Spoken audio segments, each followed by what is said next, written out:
212 देखते हैं। इसमें कहा है कि जो ये फंक्शन है और ये फंक्शन, ये दोनों क्या होने चाहिए, रोल्स थ्योरम इन पर अप्लाई होती है नहीं होती, ये हमें ऑप्शन में बताना है। ठीक है, -1 to 1 इंटरवल दिया है, तो पहले रोल्स थ्योरम के बारे में हम जान लेते हैं कि रोल्स थ्योरम होती क्या है। ठीक है, तो जो रोल्स थ्योरम होती है वो ये कहती है, ये थ्योरम बोलती है कि पहला पार्ट क्या है कि जो भी आप फंक्शन लोगे, जो भी आपका फंक्शन है वो कॉन्टिन्यूस होना चाहिए क्लोज्ड इंटरवल ए बी में, डिफरेंशिएबल होना चाहिए ओपन इंटरवल ए बी में। ठीक है, अगर ऐसा है, 2 पॉइंट अगर ये कंफर्म हो गए हैं, तो थर्ड पॉइंट कहता है कि एफ ए निकालो, एफ बी निकालो, भाई ए और बी इसमें रख दो। अगर ये दोनों बराबर आते हैं फिर एफ डैश एक्स निकालो और फिर x की जगह पर c रखो, c ही रखना है, c का मतलब कोई नंबर नहीं है, c ही रखना है। एफ डैश सी निकालना है, उसको 0 के बराबर रखना है, फिर इसको सॉल्व करना है, c की हमें वैल्यूज़ मिलेंगी।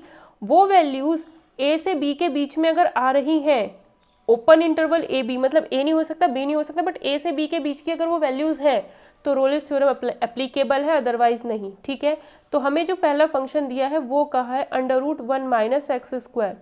तो पहले तो चेक करो ये जो है -1 to +1 के बीच में कॉन्टिन्यूस है या नहीं है। तो इसके बीच की कोई भी वैल्यू मान लो a मान ली, तो मैं limit x tends to a पर चेक करती हूँ इसको। Limit x tends to a पर इसकी मैं लिमिट निकालती हूँ LHL। तो पहले LHL निकालते हैं, लेफ्ट हैंड लिमिट निकालेंगे तो limit x tends to a minus this, ठीक, या फिर limit h tends to 0 √1 - a - h का होल स्क्वायर। ठीक है, अब इसे ओपन कर लो, 1 - a² + h² -2ah ये आएगा अंडर रूट में। अब h टेंड्स टू 0 जैसे ही इसमें रखोगे तो 1 - a² ही बचेगा। ठीक है, तो लेफ्ट हैंड लिमिट हमारी ये आएगी। अगर हम राइट हैंड लिमिट निकालेंगे तो राइट हैंड लिमिट यहाँ पर a + h हो जाता है, तो ये आएगा, फिर से इसमें h टेंड्स टू 0 रखोगे फिर 1 - a² ही आएगा।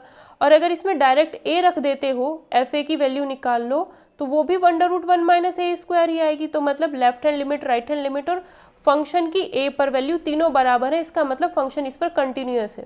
मतलब a का मतलब आप कुछ भी रखो कोई दिक्कत नहीं है, -1 से +1 के बीच की वैल्यू मैंने a मानी थी, कुछ भी रखो कोई दिक्कत नहीं है। ठीक है, तो फंक्शन क्या है मेरा, कॉन्टिन्यूअस है, डिफरेंशिएबल। अगर आप f डैश x निकालते हो, चाहे तो आप LHD RHD निकाल के देख लो, ऐसे ही निकाल के देख लो, तो क्या करते थे, limit h tends to 0 f0 - h यानी √1 - 0 पर चेक कर लो या फिर a पर चेक कर लो, कोई प्रॉब्लम नहीं, a पर ही करते हैं। तो ये आएगा a - h का होल स्क्वायर माइनस 0 पर करोगे यहाँ पर fa लिखना पड़ेगा, तो ये आएगा 1 - a²। a पर कर रहे हैं तो fa - fa - fa -h। ठीक है, तो अगर हम इसे करेंगे तो कितना आएगा, 1 - a² -1 - a² ही आएगा। h टेंड्स टू 0 इसमें अप्लाई कर दो, कोई दिक्कत नहीं है, अपॉन में -h। ठीक है, अभी ऊपर नहीं अप्लाई किया ना, तो ये इसमें पूरा एक्सपेंड ही करना पड़ेगा। 1 - a² -h² +2ah √1 - a² upon में क्या आता है, -h आता है। ठीक है, तो ये क्या हुआ, हमें चेक करना है कि डिफरेंशिएबल है या नहीं है। किसमें, -1 से +1 में, ना तो -1 ले सकते हो ना +1 ले सकते हो। ठीक है, तो a की वैल्यू -1 +1 नहीं होगी, -1 से +1 के बीच की कोई भी वैल्यू हो सकती है a की वैल्यू। ठीक है, तो अगर -1 से +1 के बीच की अगर इस तरीके से निकाल के देखते हो तो क्या होगा, कुछ थोड़ा प्रॉब्लम क्रिएट होगी, सोचना पड़ेगा इसमें। तो उससे बेटर है, क्योंकि नीचे h है ना, ये नीचे h है। ठीक है, तो उससे बेटर तरीका ये रहेगा, अगर left hand derivative right hand derivative इसका निकालना चाहते हो तो इसका f डैश x कर लो। सिंपल सी बात है, f डैश x करो, क्योंकि हमें सिर्फ इसमें चेक करना है। f डैश x करोगे तो कितना आएगा, 1/2 √1 - x² इंटू में -2x, इससे कैंसिल हो गया, तो -x अपॉन √1 - x² आएगा। x की -1 से +1 के बीच में से कोई दिक्कत है, अगर 0 रखोगे तो 0 ही आएगी, चाहे लेफ्ट हैंड डेरिवेटिव निकालना चाहे राइट हैंड डेरिवेटिव, है ना, तो कोई दिक्कत नहीं है। ये क्या हो रहा है, भाई इसका आप डिफ्रेंशिएशन कर पा रहे हो, हमें सिर्फ इतना चेक करना होता है कि इसका हम डिफ्रेंशिएशन कर पा रहे हैं या नहीं कर पा रहे हैं, बस ये चेक करना है हमने। ठीक है, तो इसका डिफ्रेंशिएशन तो हो पा रहा है ना, कोई प्रॉब्लम इसमें है नहीं, तो इसका मतलब ये फंक्शन क्या है, डिफरेंशिएबल है। वैसे करने में इसमें थोड़ी सी प्रॉब्लम क्रिएट हो सकती है, करके देखना पड़ेगा। बस हमें ये देखना होता है कि जो भी हमारा फंक्शन है उसका आप डिफरेंशिएशन कर सकते हो नहीं कर सकते हो, बस ये देखना है। ठीक है, तो उसका डिफरेंस यानी वो फंक्शन क्या है, -1 to +1 के बीच में क्या है, डिफरेंशिएबल है। अब फंक्शन डिफरेंशिएबल भी हो गया, कॉन्टीन्यूस भी हो गया। अब ये चीज़ निकालते हैं, f = FB। तो एफ ए करेंगे तो कितना आएगा, √1 - x² था हमारा fx। तो हमें क्या करना है, -1 to 1 था, a हमारा ये है, b हमारा ये है, तो -1 अगर रखेंगे तो ये 0 आएगा। f1 निकालेंगे वो भी 0। अगर f-1 और f1 दोनों 0 आ रहे हैं, फिर हमने क्या करना होता है, f' निकालना है। f' हम निकाल ही चुके हैं। ये f' कितना आया था, -x/√1 - x²। ये हमारा f' था। फिर x की जगह पे c रखना है, तो c हमने रखा, ठीक है। फिर इसको 0 रखना होता है। जब इसको 0 रखोगे ये तो इधर जाके 0 हो जाएगा, फिर c की वैल्यू 0 आएगी। अब ये जो c की वैल्यू 0 आई है, ये -1 to +1 के बीच में आ रही है, तो इसका मतलब रोल्स थ्योरम एप्लीकेबल है। कौन से फंक्शन पर, इस फंक्शन पर रोल्स थ्योरम एप्लीकेबल है, ठीक है। अब वो हमें कहता है कि एक और फंक्शन है हमारे पास, कौन सा, दूसरा फंक्शन हमारे पास gx दे रखा है। तो fx पर तो एप्लीकेबल है, gx पर भी चेक करते हैं। gx दिया है 1 - mod x, ठीक है। तो हमें पता है कि mod x जो होता है वो तो डिफरेंशिएबल होता ही नहीं है, क्योंकि mod x का ग्राफ सीधा सीधा याद रख लो, mod x का ग्राफ ये होता है, कॉर्नर बन जाता है इसमें, कॉर्नर पे डिफरेंशिएबल होता नहीं है। कंटिन्यूस तो है, बिना पेन उठाए इस चीज़ को बना लोगे, कंटिन्यूस तो है, बट यहाँ पर क्या है, कोना आ गया, इसमें कॉर्नर आ गया, तो कॉर्नर पे फंक्शन डिफरेंशिएबल नहीं होता है। तो यानी ये x = 0 पर डिफरेंशिएबल नहीं है, तो ये भी क्या होगा, x = 0 पर डिफरेंशिएबल नहीं होगा, ठीक है। तो ये भी क्या होता है, सीधा याद रखो, mod x जो होता है वो डिफरेंशिएबल फंक्शन होता ही नहीं है, तो ये डिफरेंशिएबल है ही नहीं। जब ये डिफरेंशिएबल है नहीं तो -1 to 1 में क्या हुआ, कॉन्टीन्यूस तो है ये इसमें, बट ये डिफरेंशिएबल नहीं है। डिफरेंशिएबल नहीं है तो आगे की थर्ड पॉइंट की बात हम इसमें करेंगे ही नहीं भाई। फर्स्ट पॉइंट है, सेकंड पॉइंट है, तब थर्ड पॉइंट पे जाना होता है, ठीक है। सेकंड पॉइंट है ही नहीं, तो हम यहाँ पर सीधा कह सकते हैं कि ये जो क्वेश्चन है fx, ये तो रोल्स थ्योरम अप्लाई कर सकते हो इस पर तो, बट इस पर रोल्स थ्योरम अप्लाई नहीं होती है क्योंकि ये डिफरेंशिएबल नहीं है, ठीक है। mod x को चेक कर लेना कि डिफरेंशिएबल है या नहीं, LHD RHD निकाल सकते हो, ठीक है। तो इसका आंसर होगा हमारा applicable to fx but not to gx। इसमें ये गलत दे रखा है, बी आंसर होगा इसका सही, ठीक है। नेक्स्ट क्वेश्चन दिया है limit x tends to infinity 1 + 1/x की होल पावर x, ठीक है। तो ये क्वेश्चन आप खुद भी कर सकते हो, फंक्शन की पावर फंक्शन है तो सीधा लॉग अप्लाई करके कर लोगे, क्योंकि बहुत सारे क्वेश्चन हम ऐसे कर चुके हैं, ठीक है। तो लॉग अप्लाई करके इसको आप खुद करना, इजी सा क्वेश्चन है, इसमें कुछ ज़्यादा है नहीं। ये वाला क्वेश्चन भी आप खुद कर सकते हो, क्योंकि ऐसे क्वेश्चन हमने बहुत सारे पहले कर चुके हैं, ऐसे क्वेश्चन हम, ठीक है। तो क्या होगा इस क्वेश्चन में, इस क्वेश्चन में हमें कहा है कि भाई इसको आप याद ही कर लो, सॉल्व करके खुद देखोगे, याद कर लेना, क्योंकि ये फॉर्मूला है एक, ये समझो बस, ठीक है। Limit n tends to infinity 1/n+1 1/n+2, और यहाँ पे लिखा हुआ था 2n, तो उसको मैंने n+n लिख दिया। तो n 1 2 3 4 अप टू n, 1 से लेकर के जा रहे हैं n तक। तो limit n tends to infinity summation r = 1 to n 1/, क्या हो जाएगा, n+r। जो चीज़ चेंज हो रही थी उसको हमने r लिख दिया, ठीक है। फिर इसको 0 to 1 में कन्वर्ट कर देंगे, और इसको ऊपर नीचे n से डिवाइड कर दो। यहाँ n से डिवाइड करोगे 1/n, उसको dx लिख दिया, यहाँ 1 आ जाएगा, यहाँ r/n, उसको x लिख दिया। 1/1 + x का integration log 1 + x, 0 to 1 limit apply करोगे log 2, आंसर आ जाएगा। ये कर चुके हैं बहुत बारी आई थिंक, तो आंसर होगा इसका log 2। इसमें कहा है कि limit x tends to π/4 cos x - sin x/x - π/4 की वैल्यू बतानी है। तो अगर इसमें π/4 डायरेक्ट रखोगे तो 0/0 की फॉर्म बनेगी, तो सिंपल लॉपिटल रूल अप्लाई कर दो, ठीक है। तो क्या करोगे, लॉपिटल रूल अगर अप्लाई करोगे तो cos x का डिफरेंशिएशन sin x का हो गया cos x, अपॉन में इसका हो गया 1 - 0। बस अब π/4 यहाँ रख दो, यहाँ रख दो, तो इसकी वैल्यू √2 होती है, इसकी वैल्यू भी sin x की वैल्यू 1/√2 होती है, cos x की वैल्यू भी 1/√2 होती है जब x की वैल्यू π/4। तो ये कितना हो गया, -2/√2, या फिर ये हो जाएगा -√2। तो इसका आंसर हो जाएगा हमारा डी ऑप्शन, -1/√2। नेक्स्ट क्वेश्चन 216 में हमें कहा है कि fx इतना दे रखा है 1/1 + 2 की पावर 1/x, ठीक है। तो इसे हमें ये कहा है डिसकंटिन्यूस, किस पॉइंट पर ये डिसकंटिन्यूस है हमें ये बताना है।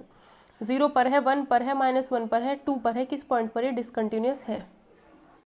तो यहाँ पर फंक्शन हमें दिया है 1/1 + 2 की पावर 1/x, ठीक है। ये हमें फंक्शन दे रखा है, तो हम लेफ्ट हैंड लिमिट निकालते हैं पहले। 0 1 -1 और 2, इन चारों पॉइंट्स पर हमें देखना है किस पर कॉन्टीन्यूस है, किस पर डिसकंटिन्यूस है, बताना डिसकंटिन्यूस है, ठीक है।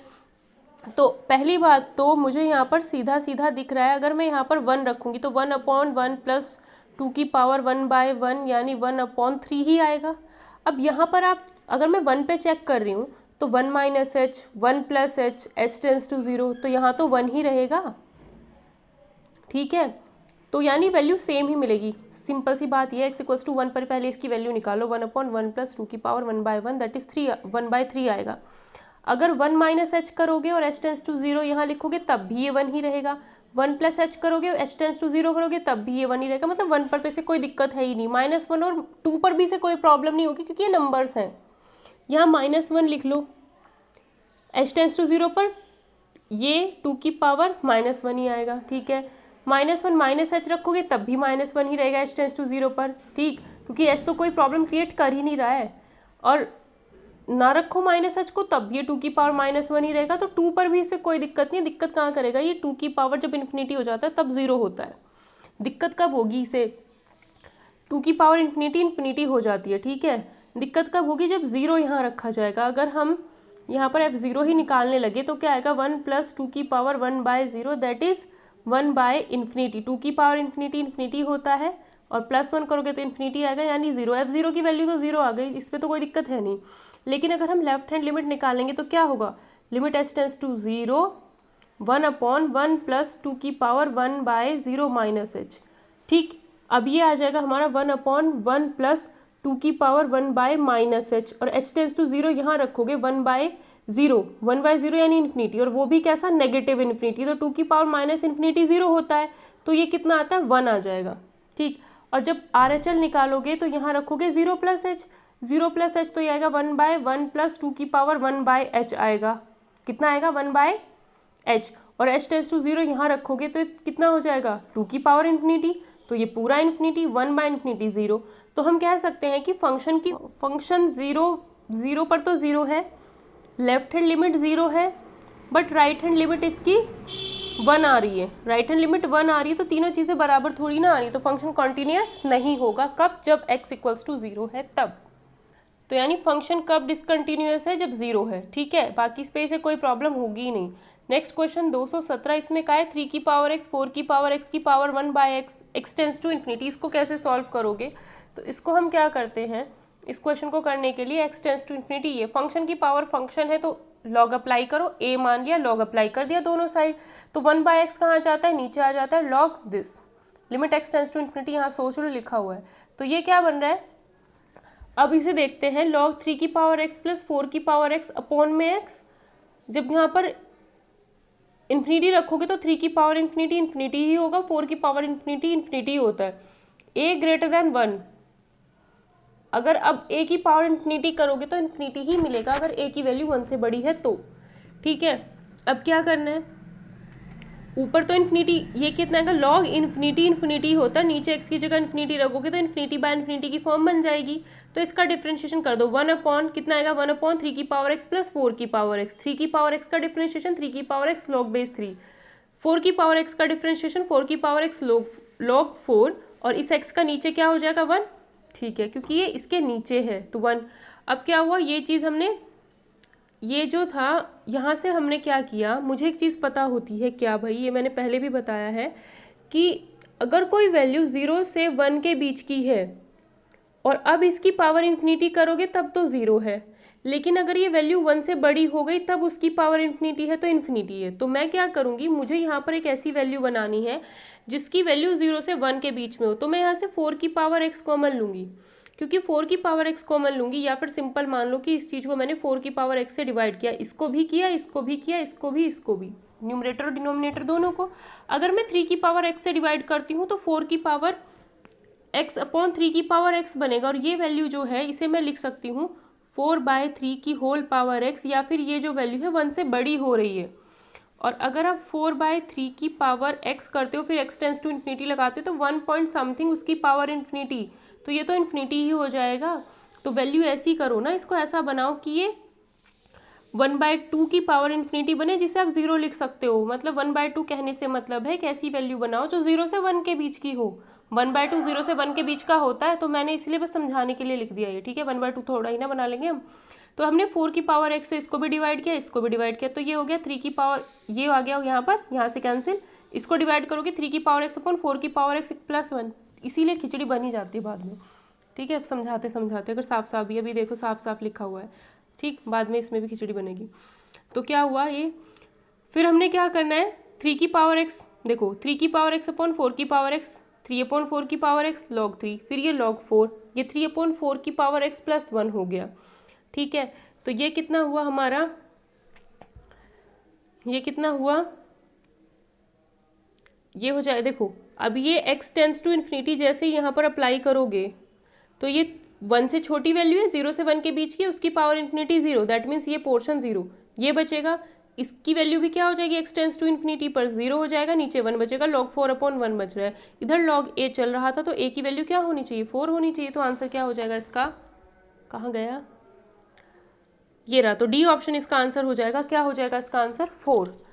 अब ये वाला क्वेश्चन देखते हैं 218, इसमें कहा है cos x की पावर cot स्क्वायर x और x टेंस टू 0, तो x tends to 0 cos x की पावर cot स्क्वायर x, ठीक है, तो x टेंस टू 0 यहाँ अप्लाई करोगे 1, यहाँ अप्लाई करोगे इन्फिनिटी होता है cot 0, तो ये 1 की पावर इन्फिनिटी का मैंने बताया था क्या होता है, लिमिट e की power limit x tends to 0, इस फंक्शन में तो 1 माइनस करते हैं और इसकी साथ में मल्टीप्लाई कर देते हैं, इसमें से 1 माइनस इसकी साथ में मल्टीप्लाई, तो ये cot स्क्वायर x को लिख सकते हो नीचे tan स्क्वायर x, ठीक है।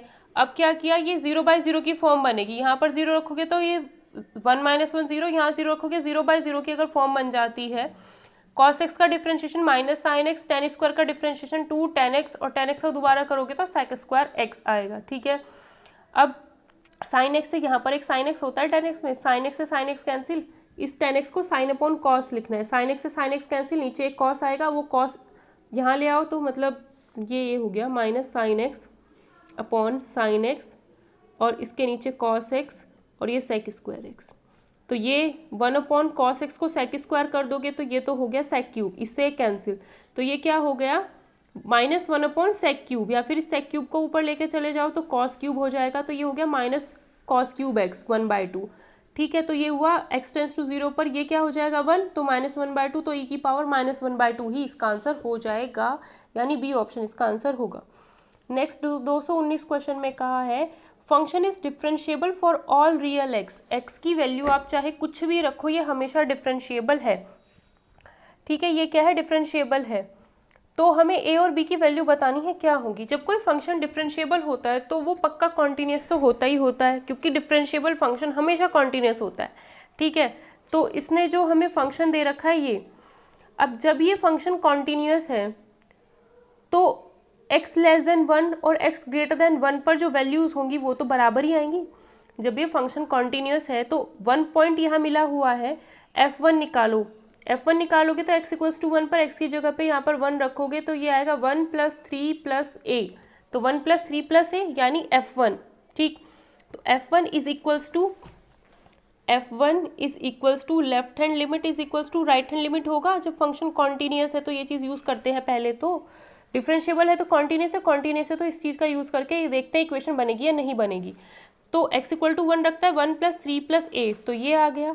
अब लेफ्ट हैंड लिमिट निकालोगे, x लेस देन 1 पर लेफ्ट हैंड लिमिट निकालोगे तो इसी में ही डायरेक्ट 1 रख दो, तो वो 1 + 3 + a ही आएगा।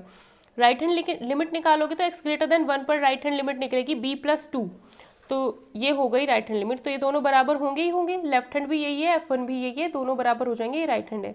तो यहाँ से सॉल्व करोगे एक इक्वेशन बन गई। अब क्योंकि डिफरेंशिएबल, अब डिफरेंशिएबिलिटी लगा देते हैं। फंक्शन जो है डिफरेंशिएबल है, x इक्वल्स टू 1 पर डिफरेंशिएबल है, तो जब लेफ्ट हैंड डेरिवेटिव निकालोगे तो x लेस देन 1 वाला फंक्शन यूज़ करेंगे तो इसका डिफरेंशिएशन होगा 2x + 3 आएगा। तो जब हम लेफ्ट हैंड डेरिवेटिव निकाल रहे हैं तो 2x + 3, राइट हैंड डेरिवेटिव अगर निकालना चाहते हैं तो x ग्रेटर देन 1 पर ही तो राइट हैंड होगा, 1 के राइट में x ग्रेटर देन 1 वाली वैल्यूज़ ही तो होंगी, तो bx + 2 का डिफरेंशिएशन करोगे तो b आ जाएगा, तो यहाँ पे आ गया b। इन दोनों को बराबर, एक इक्वेशन ये बनी, एक इक्वेशन ये बनी, दोनों को आपने खुद ने सॉल्व करना है। तो a की वैल्यू और b की वैल्यू हमारे पास 5 और 3 आ जाएगी, तो इसका आंसर हमारा b ऑप्शन सही हो जाएगा। पहले a लिखा हुआ है तो a की वैल्यू 3 है, b की वैल्यू 5 है, ठीक है। इसमें पहले a लिखा है, दूसरा b, तो पहले a को रखना है, फिर b, a की 3 है, b की 5 है, तो b ऑप्शन इसका आंसर हो जाएगा। ऐसे क्वेश्चन में बहुत सारे हम लोग कर चुके हैं। क्या कहा है, f3 और f'3 की वैल्यू दी है और x टेंस टू 3 पर इसकी वैल्यू हमसे पूछ रहा है। अगर हम यहाँ पर 3 अप्लाई कर दें, 3 इंटू f3 यानी 3 इंटू 4 12, 3 इंटू fx मतलब 4, यहाँ पे कुछ मिस्टेक है, ये 2 नहीं है, बाद में ये 2 नहीं है, तो 3 यहाँ पर रखो x की जगह पे 3 और f3, तो ये 12 हो गया, यहाँ 3 f3 4, तो ये भी 12 इंटू 12 माइनस 12 0, नीचे 3 रखोगे तो 0/0 की फॉर्म बन रही है, 0/0 की फॉर्म बनी है, तो डिफ्रेंशिएशन कर दिया, x का डिफ्रेंशिएशन 1, तो ये ऐसे ही रह जाएगा 3, fx का डिफ्रेंशिएशन f' हो गया, इसका डिफ्रेंशिएशन 1, इसका 0 हो गया, तो ये हो गया। अब x टेंस टू 3 पर तो कोई प्रॉब्लम हो नहीं रही है, f3 आ रहा है और यहाँ पर f', तो डायरेक्ट 3 अप्लाई कर दो, तो ये 3 आ गया, x की जगह पे 3 रख दिया क्योंकि अब इसमें कोई प्रॉब्लम है नहीं, ठीक है। f3 की वैल्यू 4 है, f'3 की वैल्यू 1 है, दे रखी है उसने क्वेश्चन में, 4 माइनस 3 1, तो आंसर हो जाएगा 1, f'3 1 दे रखा, तो आंसर हो जाएगा डी ऑप्शन यानी 1। नेक्स्ट क्वेश्चन कहा है 1/x sine x square x not equal to 0, f0 की वैल्यू 0 तब है जब x इक्वल्स टू 0 है, कंटिन्यूटी और डिफरेंशियबिलिटी फिर से चेक करनी है। fx इतना दे दिया, x is not equal to 0, f0 पर 0 है, तो लेफ्ट हैंड लिमिट कैसे निकालेंगे, h tends to 0, 0 minus h 0 minus h, यहाँ पर रख देंगे x की जगह पे, वही किया है, ये h स्क्वायर हो जाएगा, ये माइनस h, तो माइनस हमने बाहर लिख लिया, h से ऊपर नीचे इंटू कर दिया, तो ये sine h square upon h square ये हो गया, h इंटू में है, ये माइनस है यहाँ पर, ठीक है। तो ये तो h टेंस टू 0 पर 1 देता है और ये h टेंस टू 0 पर 0, मैंने बार बार h टेंस टू 0 नहीं लिखा, यहाँ पे नहीं लिखा बस, ठीक है। तो ये 0 इंटू 1 0 ही आएगा। राइट हैंड लिमिट निकालोगे तो ये प्लस हो जाता है, 0 प्लस h 0 प्लस h, तो ये प्लस हो जाएगा, तो फिर से 0 इंटू 1 0 ही हो जाएगा, तो ये भी 0 है, राइट हैंड और लेफ्ट हैंड लिमिट भी 0 है, तो इसका मतलब फंक्शन कॉन्टिन्यूस है।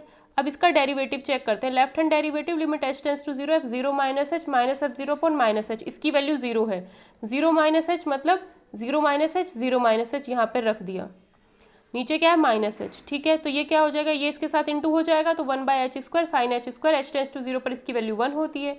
राइट हैंड लिमिट निकालोगे तो ये 0 plus h minus f0 upon h, तो इसकी वैल्यू 0 है, ये क्या है 1/h साइन h स्क्वायर ही आएगा, जब यहाँ पे 0 प्लस h रखोगे तो 1/h साइन h स्क्वायर ही आएगा अपॉन में h, ठीक है। Sine h square h into h square होगा, इसकी वैल्यू h टेंस टू 0 पर 1 ही होगी। तो राइट हैंड और लेफ्ट हैंड दोनों डेरिवेटिव सेम आ रहे हैं, तो फंक्शन कॉन्टिन्यूस भी है और डिफरेंशिएबल भी है। नेक्स्ट क्वेश्चन, ये वो क्वेश्चन है जो कल हमने एक स्किप किया था, जिसे मैं कह रही थी उसमें क्वेश्चन में क्या दिक्कत थी, यहाँ पर n की पावर n नहीं लिखा हुआ था, ठीक है। तो मैंने कहा था आगे कराऊंगी, ये वही क्वेश्चन है, फैक्टोरियल n अपॉन n की पावर n होना चाहिए था, वहाँ पर n की पावर n नहीं लिखा हुआ, तो बस वही प्रॉब्लम थी उस क्वेश्चन में वहाँ पर, ठीक है। तो ये क्या है, वही मिसप्रिंट होगा, n tends to infinity factorial n upon n की पावर n 1/n, तो फैक्टोरियल n को तो हम लिख सकते हैं 1 into 2 into 3 into 4 into up to n, n की पावर n का मतलब क्या है कि n को n टाइम्स मल्टीप्लाई, तो n को n टाइम्स मल्टीप्लाई कर दिया, n into n power 1/n, ठीक है। लॉग अप्लाई कर दिया दोनों साइड में, तो ये 1/n बाहर आ जाएगा, log 1/n plus log 2/n plus log 3/n, ऐसे करते n/n तक आ गए, ठीक है। इधर log a है, n tends to infinity 1/n summation, इसे लिख सकते हैं log 1 2 3, जो चीज़ चेंज हो रही थी, जो नहीं हो रही है उसको वही लिखा, जो चीज़ चेंज हो रही थी उसको r लिख दिया, log r/n समेशन 1/n को क्या लिख देते हैं dx, इसको और इसको 0 to 1 में, क्योंकि 1 to n जा रहा है तो 0 to 1 में कन्वर्ट करते हैं, r/n को हमने x लिख दिया। log x का इंटीग्रेशन आप कर सकते हो, x log x minus x होगा, वरना इंटीग्रेशन की एक पूरी प्लेलिस्ट पड़ी हुई है, उसको जा करके देख लेना।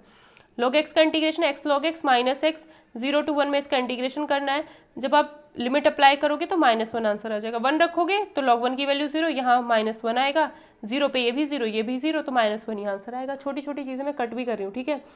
तो ये जो वैल्यू आई है log a की आई है, -1 किसकी वैल्यू आई है log a की, तो e की पावर इसको करेंगे तो a मिलेगा, तो e की पावर -1 कर दिया तो a मिला, तो इसने हमसे पूछा ही क्या था, उसने हमसे पूछा ही क्या था, इसकी वैल्यू पूछी थी, यही हमने ए माना था, 1/, इसकी आंसर हो जाएगा, यानी बी ऑप्शन आंसर होगा। नेक्स्ट 223 क्वेश्चन में कह रहा है x टेंस टू π/4, π/4 रखोगे तो ये कितना आएगा √2, सॉरी 1/√2, तो √2 इंटू 1/√2, 1 - 1 0, cot π/4 1 होता है तो 1 - 1 0, तो ये कैसी फॉर्म हो गई, फिर से ये हो गई हमारी 0/0 की फॉर्म। तो फिर से हम क्या करेंगे, लॉपिटल रूल अप्लाई करेंगे, तो अगर हम इसमें लॉपिटल रूल अप्लाई करेंगे तो क्या हो जाएगा भाई, एक सेकेंड, तो अगर हम इसमें लॉपिटल रूल अप्लाई करेंगे, क्वेश्चन दिया है 223, limit x tends to π/4 √2 cos x minus 1 upon cot x minus 1। तो डिफरेंट ये 0/0 की फॉर्म बन गई। इसका differentiation √2 minus sine x minus 1 का 0, कॉट x का differentiation minus cos x square x. Cos x square को ऊपर लेके चले जाओ तो ये साइन क्यूब एक्स हो जाएगा और माइनस से minus cancel. x tends to π/4 पर √2, इसकी वैल्यू x टेंस टू π/4 पर कितनी होगी? 1/√2 की पावर 3। तो ये √2 इंटू 1/2√2 आएगा, तो 1/2 इसका फाइनल आंसर हो जाएगा, जो कि सी ऑप्शन में लिखा हुआ है। नेक्स्ट क्वेश्चन 224 में हमें कहा है f(x) दे रखा है हमें कुछ इस तरीके से x + 2 4x - 1 जब x की वैल्यू लेस देन 1 है, जब x की वैल्यू ग्रेटर देन 1 है। ये हमें फंक्शन दे रखा है। तो ये देखो एक बार को फंक्शन, क्वेश्चन हमें कुछ इस तरीके से बोला है, ये दिया है वही डिसकंटिन्यूअस या फिर इसकी लिमिट या फिर डिसकंटिन्यूअस, यही चीज़ पूछ रहा है। तो 1 पर उसने फंक्शन दिया है तो हम 1 पर चेक करते हैं फंक्शन कॉन्टीन्यूअस है या डिसकंटिन्यूअस है, पहली बात तो ये। और कॉन्टिन्यूटी चेक करने से पहले तो उसकी लिमिट चेक की जाती है, तो यानी बी ऑप्शन पहले चेक हो जाएगा। तो पहले हम क्या करते हैं, इसकी लिमिट चेक करते हैं। तो जब हम इसकी लिमिट निकालेंगे, लेफ्ट हैंड लिमिट 1 है यहाँ पर, तो 1 माइनस f(x), या फिर limit h tends to 0 f1 minus h, या फिर कह सकते हो कि limit h tends to 0 1 minus h, मतलब x की वैल्यू 1 से छोटी, 1 से छोटी दैट मीन्स ये चीज़, इसका मतलब ये फंक्शन। तो 1 माइनस h हमने x की जगह पे रख देना है, ये आ गया। अब ये कितना है, h टेंस टू 0 पर 3 मिलेगा यहाँ से। अब राइट हैंड लिमिट निकालोगे तो लिमिट 1 प्लस f(x), या फिर limit h tends to 0 f1 plus h आएगा, या फिर कह सकते हो limit h tends to 0 1 plus h, मतलब x की वैल्यू 1 से बड़ी दैट मीन्स ये, यानी ये 4 1 प्लस h माइनस 1। तो ये कितना आएगा, h टेंस टू 0 पर 4 माइनस 1 यानी 3, ठीक है। और x इक्वल ये, यानी इसकी लिमिट तो एग्जिस्ट करती है। तो यहाँ से हमें पता चल गया कि लेफ्ट हैंड लिमिट और राइट हैंड लिमिट दोनों बराबर है और उसकी वैल्यू 3 आ रही है। कितनी आ रही है, 3, ठीक है। अब कॉन्टीन्यूटी भी चेक कर लेते हैं, क्योंकि इसने जो कहा है ऑप्शन में लिमिट इसकी 1, भाई x टेंस टू 1 f(x) की वैल्यू 3 तभी तो एग्जिस्ट करती है जब LHL RHL दोनों बराबर होती है। तो इतना तो पता चल गया कि बी ऑप्शन तो सही है, ठीक है। कंटिन्यूटी और सेटिस्फिक्शन के लिए अपने कर लेते हैं कंटिन्यूटी को भी चेक। तो बस क्या करना है, किस पर भाई, 1 पर। तो x = 1 पर वैल्यू 1 + 2 3, तो यहाँ से f1 भी 3 ही आ रहा है, मतलब तीनों चीज़ें बराबर हैं। तो फंक्शन क्या है, कॉन्टीन्यूअस है। लेकिन उसने क्या बोल दिया है, फंक्शन डिसकंटिन्यूअस है 1 पर। नहीं भाई, ये चीज़ गलत है, फंक्शन तो कंटिन्यूअस है 1 पर। तो ए ऑप्शन गलत, बी सही है। क्यों, क्योंकि बी पर क्या है, 0 पर तो हम चेक कर ही नहीं सकते क्योंकि दे ही नहीं रखा उसने 0 पर कुछ भी हमें। x टेंस टू 1 f(x) 3 है, LHL RHL दोनों बराबर है, तो बी ऑप्शन हमारा इसका सही होगा।